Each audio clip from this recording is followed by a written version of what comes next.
I landed a $30 million account for the firm. They handed me a massive bonus and promised a promotion to vice president. To celebrate, I invited the whole team out for drinks. One of our junior associates said she couldn't make it, but then she showed up right as we were leaving. She cornered me, a tequila shot in each hand, insisting I take one with her. I told her I was on antibiotics and couldn't drink, but she wouldn't let it go. My buddy next to me, seeing I was in a jam, finally stepped in. He told her I'd had way too much already and couldn't handle another drop, then downed a shot for me. Later, as she walked me to my car, she smiled sweetly and said, "You know, if you drive after drinking, I'll have to call the police." I thought she was joking. I didn't give a second thought. Turns out, she wasn't.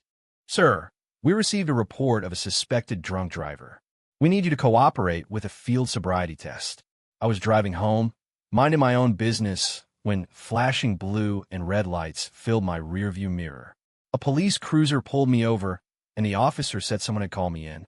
Completely bewildered, I complied as they administered a breathalyzer test.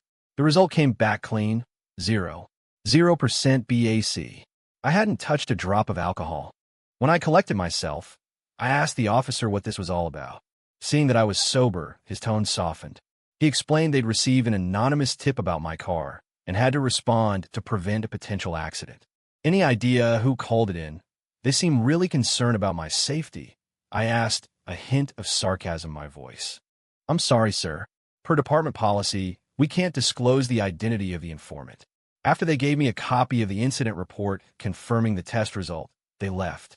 As their car pulled away, I snapped a quick photo of the scene, capturing the police cruiser in the frame, just in case. By then, a single suspect had formed in my mind, but a part of me still couldn't believe it.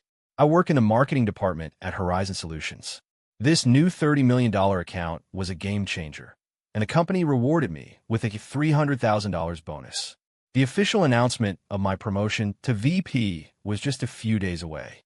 That night, I'd invited my 8 team members out to a steakhouse to celebrate, a reward for myself after months of grinding. 6 of them came. Only Chloe Evans said she had other plans. Chloe had only been with the company for a little over a year, just a month or so past her probationary period. I was her mentor when she started. She was always super enthusiastic and attentive, acting like a sweet younger sister. We had team outings all the time, and it wasn't unusual for someone to miss one, so I didn't think anything of it. The 6 of us had a great dinner. My throat had been sore for a few days, so I was on antibiotics and stuck to water all night. Everyone understood. The point of the get-together was to celebrate, not to get wasted. 2 hours later, we were all standing up to leave when Chloe burst into our private room, smelling faintly of booze. Without a word, she strode over to the bar, poured 2 large shots of tequila, and walked straight toward me. "Alex, congrats on the promotion and the bonus, a toast." She held out one of the shots. Each glass was easily an ounce and a half. Even on a normal night, we'd sip something like that, not shoot it unless we were trying to impress a client. "Chloe, I started to explain that I couldn't drink, but she cut me off. 'Come on, Alex, you guys have been drinking all night. What's one more?' she said, pointing at a collection of empty beer bottles on the table. I rushed right over as soon as my other thing ended. 'You can't turn me down now.' Her eyes were wide, her smile insistent. She looked so genuine, except she was pointing to the empty bottles in front of my colleague's seat. We had all just stood up, and I happened to be standing in his spot. 'Chloe, I'm on antibiotics.' Before I could even finish the word antibiotics, she cut me off again. 'I know. I'm so sorry I missed the dinner, Alex. I swear, I had a prior commitment. You're not mad, are you? Look, I'll take one to apologize.' And with that, she threw back her shot before I could stop her. She poured herself another and then shoved the other glass into my hand. 'Okay, I pay my penance. If you don't drink this with me now, you're basically saying you don't accept my apology,' she said, a playful but sharp edge to her smile. Our department had always been a tight-knit group. We helped each other out. When Chloe joined, we all treated her like the kid sister of the team since she was the youngest. She was gorgeous, tall, with flawless skin, a real head-turner. Her playful teasing and charm usually brought a lot of energy to the office. But tonight, it felt different. Aggressive. Annoying. She'd interrupted me twice, and now she was using the sweetest tone to emotionally blackmail me. She smelled of alcohol, but her eyes were perfectly clear. She wasn't drunk. This wasn't just drunken rambling. I saw the smiles fade from my colleagues' faces. We'd all done our time entertaining clients, forcing down drinks we didn't want. But among ourselves, we never pressured anyone. You drank what you wanted, even if it was just soda. A night out was supposed to be about relaxing and having a good time. Chloe's stunt had just killed the vibe. Hey, Chloe, Alex has had a lot to drink tonight. I'll take this one for him, my friend Mark Johnson said, sensing the awkwardness. He stepped in, took the glass from my hand, and downed it in one go. Wow, Alex, how much did you have that you can't even take one little shot? Chloe asked, turning to me. Not much, just half a bottle. I lied, playing along with Mark's excuse. And I'm not feeling great today, to be honest. I had no idea why Mark said I'd been drinking, but it was a common way to get out of a pushy situation. The last thing I was going to do was undermine my friend's attempt to help. Oh, fine, whatever. Chloe pouted for a second before shrugging it off. She was about to drink the second shot she'd poured for herself, but I stopped her. I offered to order more food so she could sit and eat with us, but she refused, saying she'd already eaten and had only come to toast my success. Since we were already on our way out, we let it go and left the restaurant together. On the way out, Chloe insisted on helping me walk, acting as if I were genuinely drunk. It felt incredibly awkward. The rest of the team said their goodbyes and went their separate ways. Alex, you're driving? She asked with feigned concern when we got to my car. I'm fine, I said, unlocking the doors. You know my tolerance. I just feel a little off tonight, that's all. It won't affect my driving. Our unwritten rule for team dinners was that everyone was responsible for their own ride home. It kept things simple. Alex, if you drive after drinking, I'll have to report you, she said with a grin, holding my car door open as I was about to get in.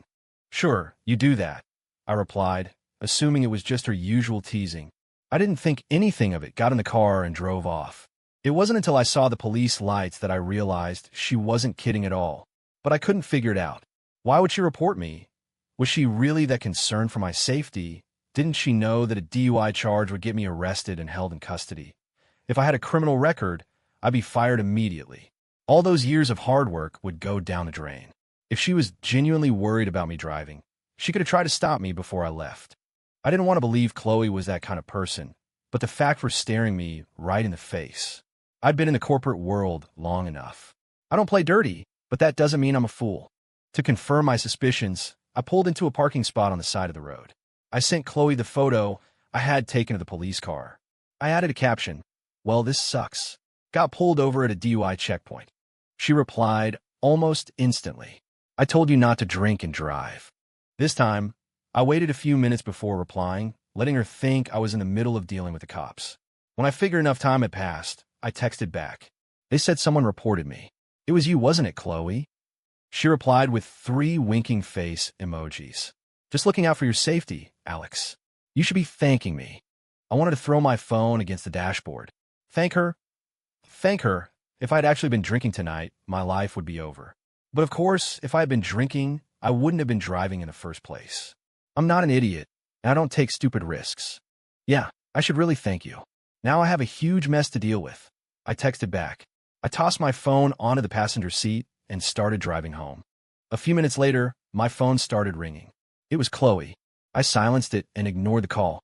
Honestly, I was furious. For over a year, since she'd joined the company as a complete rookie, I had patiently mentored her. I taught her everything she knew and helped her get up to speed. She was often careless, leaving loose ends in her projects, and I was always the one who cleaned up her messes. Her performance review for getting off probation. The numbers came from a client I handed to her. Otherwise, she never would have made it. And this is how she repays me. I had nurtured a snake. I cursed myself for being so blind. But at least now I saw her for who she was. I just needed to keep my distance from now on. I left my phone on silent and didn't look at it again until I got home. When I finally checked it, I saw 99 plus notifications. My phone had blown up. Most of the activity was in the company-wide Slack channel, which included all 80 plus employees. Chloe had posted the picture I sent her for everyone to see. She wrote that she'd warned me not to drive, but I wouldn't listen, and now I'd been arrested for a DUI. Every few minutes, she'd add another comment, painting herself as the concerned friend and me as the reckless villain. Most of my colleagues just reacted with wide-eyed emojis. A few posted generic comments like "don't drink and drive," but no one engaged with her directly. In a corporate Slack channel, most people are smart enough not to get involved in drama. Chloe probably thought she was being brilliant, that this would be the end of my career. She had no idea that to everyone else, she just looked like a desperate clown. No matter what I had or hadn't done, her approach was pathetically transparent. Besides the Slack messages, she had also sent me a few private messages asking how I was doing. I ignored them. The 6 colleagues who had been at dinner with me had all called and texted, wanting to know what was going on. They knew the truth, and they were smart enough to stay out of the public channel, realizing there was more to the story. I sent them a group text. All good. Just learned a valuable lesson about who to trust. See you tomorrow. They understood and didn't press for more details. They knew I hadn't been drinking, so they weren't worried. The one person I had to call back was Ethan Cole, the head of our division. He picked up on the second ring. "Alex, what the hell is going on in the Slack channel?" Horizon Solutions is Ethan's family business, and he and I were college roommates. He was always low-key in school. No one knew he was the heir to the Horizon empire. I just knew his family was well off and that he was my best friend. After graduation, he recruited me to join the company, which is when I finally learned the truth. At work, he was my boss. In private, we were still just friends. No one else at the company knew about our connection. "It's nothing, Ethan. I wasn't drinking," I said, and then gave him the short version of what happened. He laughed. "Dude, you let yourself get played by a pretty face." Ethan had met Chloe a few times and had commented on how overly friendly she was. He'd warned me privately that she seemed ambitious and calculating, but I'd brushed it off. I figured it was just her personality to be bubbly and outgoing with everyone. Turns out, the guy in the corner office knows how to read people. Go figure. After a few more minutes of conversation, we hung up. Now, I had to decide how to handle Chloe. A moment ago, I was just planning to avoid her. But after she tried to publicly humiliate me in the company Slack, she was clearly trying to torpedo my career. If she wanted to play dirty, then I would too. I couldn't have someone like that around. Sooner or later, she'd find another way to stab me in the back. I stayed up all night, trying to come up with the perfect plan. Even though I was her department head, I didn't have the authority to fire her outright. And I didn't want to just ask Ethan to do it. Firing her without a clear, documented reason could open the company up to a lawsuit or bad press if she decided to make a scene. It wasn't worth the headache for such a minor player. I woke up with a pounding headache from lack of sleep, so I took a half day off. I was determined to figure out a solution this morning. But shortly after the workday started, Ethan called me again. Apparently, Chloe had just walked into his office to give him a work report. I had to laugh. A junior associate who'd been with the firm for a year had no business reporting directly to the general manager. But Ethan told me he had figured out her motive. The reason she was so eager to get me out of the picture was that she wanted my job. She wanted to be the new department head. I couldn't believe her audacity. Who the hell did Chloe think she was? Everyone in the department knew she was the greenest one on the team. People complimented her to be nice, not because she was a star performer. Did she actually believe her own hype to go from junior associate to department head in one move? The nerve. But I still didn't get it. My promotion to VP didn't block her path. I wasn't in her way. Why the backstabbing? Thinking about it, an idea finally started to form in my head. A very good idea. I walked into the office that afternoon. Chloe was visibly shocked to see me. She quickly masked her surprise and rushed over, feigning concern, trying to pry information out of me about why I was out so quickly. The cops finished their questions last night and let me go. I was never taken into custody, I said casually. What? How is that possible? Don't you get arrested for a DUI? The panic in her voice was unmistakable as she blurted out her true thoughts. She glanced around and saw several colleagues looking at her with cold expressions. I wasn't drinking, I said flatly, walking to my desk. So no, I didn't get arrested. No way. You reeked of alcohol last night. Mark even said you were too drunk to have another drink, she insisted, her composure cracking as she followed me.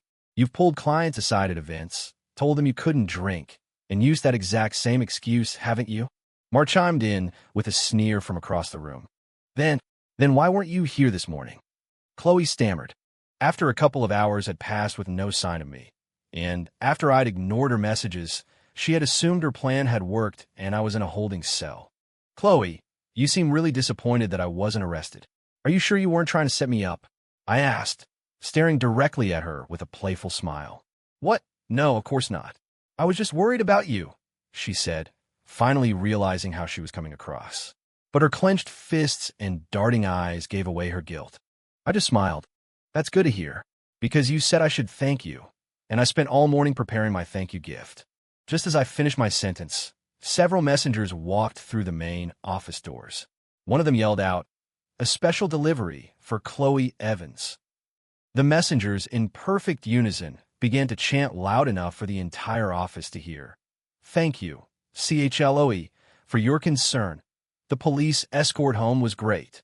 The noise drew everyone out of their cubicles. They gathered around, eager to watch the drama unfold. Seeing the pale, horrified look on Chloe's face, I couldn't suppress a grin. This was worth every penny. "Who told you to shout that? Stop it." Chloe finally snapped out of her shock and screamed at the messengers. "Don't get upset, Chloe. I hired them," I said calmly, glancing at the crowd of coworkers. I took a large, polished wooden plaque from one of the messengers. Engraved on a golden plate were a few bold words. "Horizon Solutions, #1 Good Samaritan." "You said I should thank you properly," I said, holding the plaque out to her. "I hope this is sincere enough for you." She just stood there, speechless, her eyes welling up with tears as she glared at me. A year ago, if she had looked this hurt, the whole department would have rushed to comfort her. But today I saw Mark give me a subtle thumbs up. The rest of the team just watched, their faces impassive. I paid no attention to her crocodile tears. I just smiled at the onlookers from other departments. Then I pulled out my phone, took a screenshot of my text exchange with Chloe from the night before, and posted it in the company-wide Slack channel. I wanted everyone to understand. I wasn't bullying her. I was just giving her the heartfelt thank you she had asked for. Just then, Ethan walked out his office. He took in the scene, then walked over and took the plaque from my hands. "Horizon Solutions, #1 Good Samaritan," he read aloud, his voice dripping with mock solemnity. "Excellent work, Evans. Keep it up." With that, he shoved the plaque into Chloe's hands and walked away, giving me a subtle wink as he passed.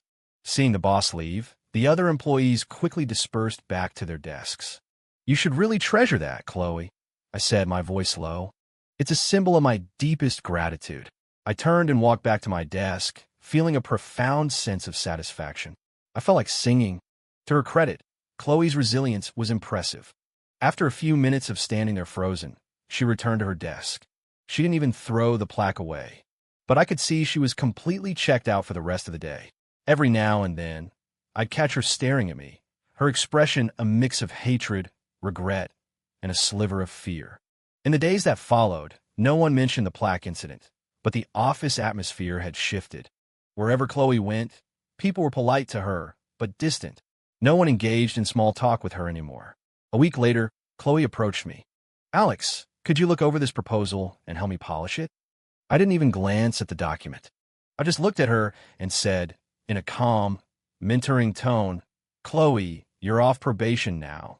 You're capable of handling this on your own. You don't need my approval anymore." I handed the folder back to her. She frowned and went to Mark. He gave her a similar brush-off. Everyone has their own work to do. Helping a colleague is a favor, not an obligation. Chloe must have realized no one else was going to help her, because she didn't bother asking anyone else. She'd always been careless with details, and we had always been there to catch her mistakes. Sure enough, when she submitted the proposal to one of the other VPs, it was thrown back in her face. The 5-page document was riddled with typos and formatting errors. It was the work of an intern, not a full-time employee. A few days later, the company officially announced my promotion to vice president. Mark was named the new head of the marketing department. In the following weeks, Chloe was completely unable to manage any significant projects on her own, and she kept making mistakes on even the smallest tasks. Socially, she was an outcast. She tried to organize after-work drinks with the team a few times, but everyone had an excuse. She knew she was being ostracized, but there was nothing she could do about it. Finally, 2 months later, she couldn't take it anymore. She submitted her letter of resignation. After she left the company for good, I received one last text message from her. "If you had just recommended me for department head when Ethan was considering candidates, None of this would have happened. Reading it, I laughed. So that was the real reason. But she had one thing wrong. She said we wouldn't have ended up here. She was the one who had ended up here. I got a promotion and a raise. I was doing just fine. I didn't reply. I just blocked her number and deleted her contact. I would never have anything to do with a person like Chloe Evans ever again.